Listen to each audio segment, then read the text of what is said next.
ব্যবহার করে।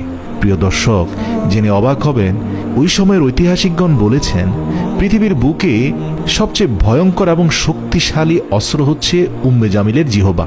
আল্লাহ তাকে যে বাকপটুতা এবং উপস্থিত জ্ঞান দিয়েছে, সে এই সব ভাষার প্রয়োগ করেছিল ইসলামের বিরুদ্ধে। নাউযুবিল্লাহ।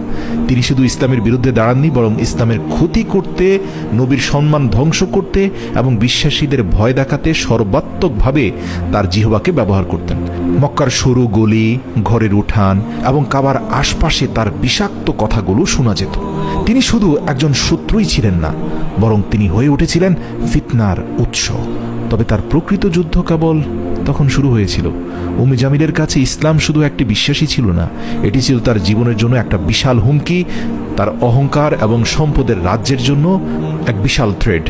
মক্কায় একজন মানুষ ছিলেন যিনি বহু বছর ধরে চলে আসা ব্যবস্থার বিরুদ্ধে দাঁড়িয়েছেন।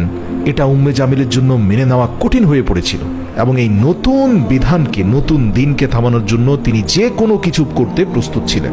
এই উম্মে জামিল কিন্তু শুরুতে খুব একটা গুরুত্ব দেননি। যখন তিনি শুনলেন মুহাম্মদ সাল্লাল্লাহু আলাইহি সাল্লাম নবুয়ত দাবি করেছেন, তখন থেকেই তিনি ধরে নিয়েছেন যে এই ধর্ম বেশি দিন টিকবে না। কিন্তু যখন দিন দিন মানুষ তার অনুসরণ করতে লাগলো, তখন উম্মে জামিলের অন্তরে ভয় এবং ক্রোধ জন্ম নিল।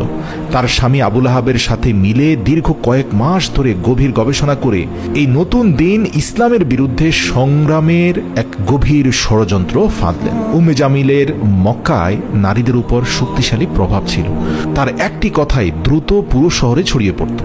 সে ছিল মক্কার সবচেয়ে প্রভাবশালী নারীদের মুখপাত্র। তিনি এই ক্ষমতাকে ইসলামের ক্ষতি করতে ব্যবহার করতেন। মিথ্যা গল্প তৈরি করা, গুজব ছড়িয়ে দেওয়া, আর এই নারী যা বলতেন মানুষ তাই বিশ্বাস করত, কারণ আল্লাহ তাকে এই ক্ষমতা দিয়েছিলেন, বাকপটুতা দিয়েছিলেন।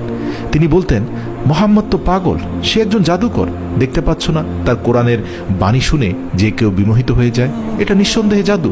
তিনি মানুষকে সতর্ক করে বলতেন, সে একজন মিথ্যাবাদী, সে মক্কার শান্তি ও শৃঙ্খলা নষ্ট করছে।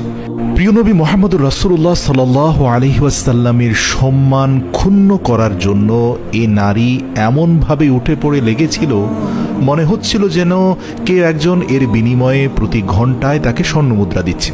এবং এই নারী আল্লাহর রাসূলের সম্মানহানির জন্য